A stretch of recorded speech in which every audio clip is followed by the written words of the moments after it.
So let's continue with our discussion on working capital. And in this lesson, we'll focus on the cash account.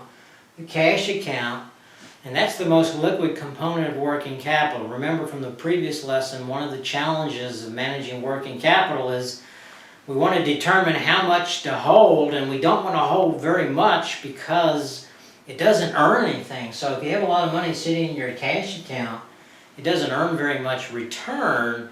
The returns that come from a business are the long-term investments, not the short-term stuff. So a challenge with working capital is not to hold too much of it, and that holds true with the cash account. Now, we did touch briefly at the very end of the last lesson on how much cash should we hold. And there are three considerations that we want to take into account in determining how much cash we should have on hand.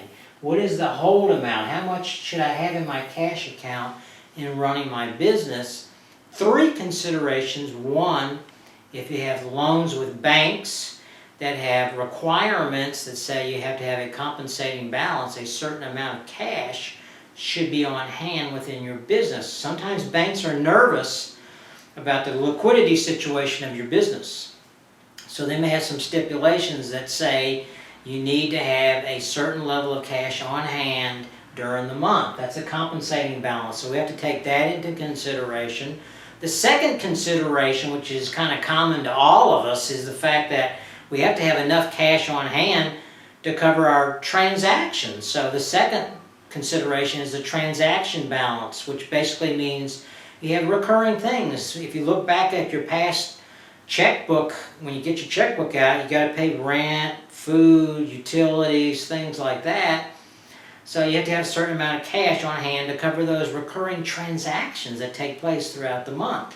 So that has to be a second consideration. And the third and final consideration is sometimes you have to have a precautionary amount of money on hand in case some type of unexpected event pops up. Like if all of a sudden my car breaks down, I got to get my car repaired.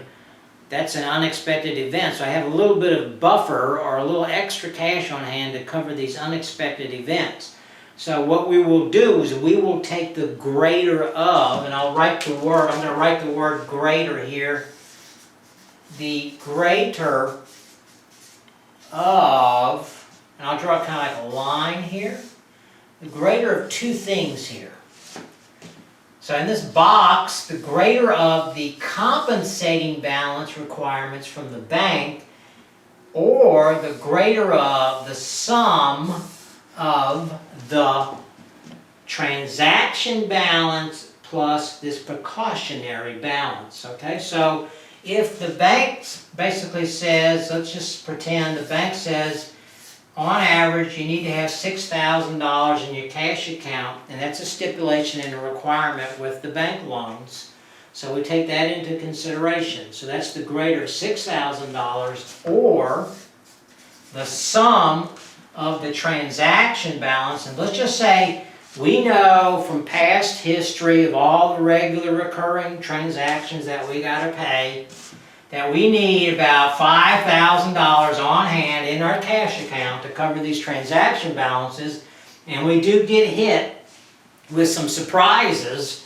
All of a sudden, something breaks down, equipment breaks down, whatever it is. So we have determined $3,000 as the precautionary balance. So the sum of these two is $8,000. The greater of $6,000 or $8,000, and the greater is the $8,000 number. So the amount of cash that we should hold is $8,000. $8,000. So that's a formula that you should kind of plug into your head and understand in the management of the cash account. Also, cash doesn't earn very much, but if you take money out of a liquid investment account and you transfer it to your cash account to cover your disbursements, there is a little bit of return that you can squeeze out of your cash account, not very much. For example, a lot of disbursements are run at the end of the month. You get a lot of invoices coming at the beginning of the month. You don't have to disperse them till the end of the month, and all of a sudden you got to transfer a transaction cover balance from your investment money market account to your checking account.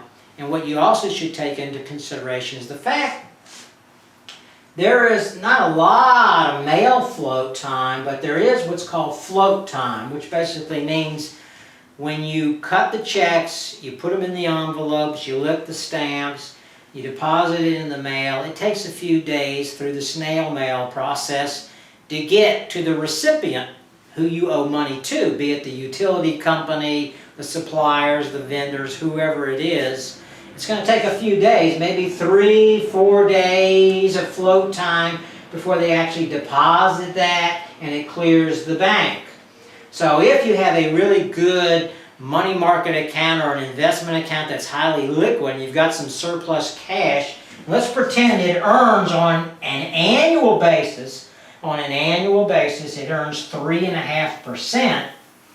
So this float time is 3 days. 3 over 365 days, so 3.5% annualized interest. This gets us down to 3.5% interest at 3 days. And let's say at the end of the month we disperse about $100,000. We don't earn very much, very little bit, but we earn about $28.76 by waiting 3 or 4 more days before we actually transfer the funds from the investment account to the checking account to cover our disbursement transactions that go out. So that's one minor consideration to take into account when you manage the cash account. So 2 things. The biggest thing is make sure you understand how much you should hold in your cash account. Again, we don't want to hold a lot of cash. And when you earn something, transfer it kind of at the last minute and take into account any float time as well. Okay, so finally I do want to touch on some basic principles in what are some basic practices for managing the cash account. 2 critical principles in managing cash. 1, you should be aggressive about collecting money that is due you. So if you have money tied up in receivables and money's in inventory and it's not making it into the receivables, you need to be aggressive about turning that stuff over, especially stuff that's due you in the form of accounts receivable.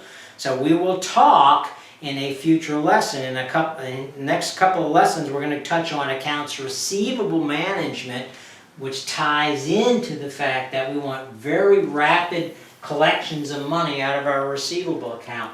We've already talked about this. How much cash do I hold? The minimal amount of cash I need to hold.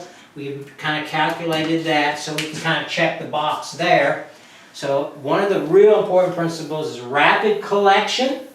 And the second these are the 2 real basic principles. So I'm kind of putting a star by these 2. 2 and 3 are the basic principles you really got to follow. Rapid collections, we'll talk about AR, accounts receivable here. And then you are not responsible for paying people early, so you should slow down your disbursements. Only pay people when they're due out of your accounts payable account, like we did here. We transferred the money kind of at the very last minute. We waited even 3-4 days after we cut the checks. The checks were cut maybe on February 6th, but we didn't transfer the money to the 9th. To cover that, we took advantage of the mail float and we earned an additional $28.76. Not a lot, but that's a practice you can follow.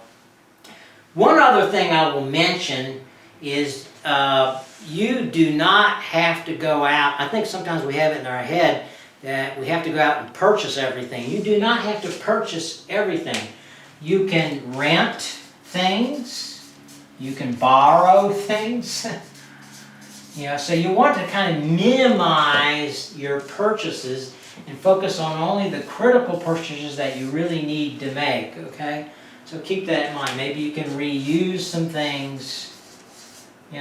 Try to be real conservative with your purchase practices as much as you can. For example, You know, I rarely use a chainsaw or a big ladder, so I go out and rent those kinds of things. I don't buy those things. And sometimes businesses have a tendency to over insure. They have too much insurance, and they may be a little bit, maybe you can kind of reduce and take on a little bit of additional risk to reduce your insurance premiums. You know, you don't have to buy a car, you can rent a car. I live here in Washington, D.C. I don't use my car except maybe 1% of the time during the year. So think about critical purchases only and rethink this a little bit to kind of conserve your cash flow. So these are some practices in managing cash. This is covering the cash account. As we get into these other lessons, we're going to get into the other components, especially receivables and inventory.